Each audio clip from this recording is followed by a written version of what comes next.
and say good morning to the government, ladies and gentlemen, teachers and everybody at this conference. Today, I am very excited to express my feelings after finishing the speaking course of Unlimited Right program. My name is Pharoah. I'm 13 years old. I am a student in grade 8B at Vichheka Secondary School. There are all of you things that are interesting and push me to speak English well. So before trying to speak in a small group and practice with my partner. And most of the course lessons that I must have my reading, whereas it's the stories from my precious book. By studying this course, I could know a lot about Jesus and finally, I appreciate saying thank you to Vichheka for offering me an opportunity to improve my language.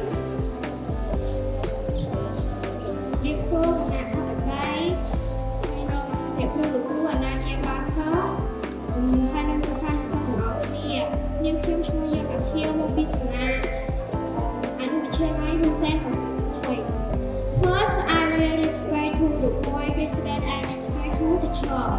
Hello everyone, my name is Young Montiel. Today is my wonderful day to join the special event. I am really glad graduated of English short course, so I would like to say thank you my teacher that she give me new knowledge and spent a lot of time to teach me. I can know more about English than before, especially I can know more about Jesus Christ. Jesus Christ is the salvation of God. Thank you God for this opportunity to learn here. Thank you.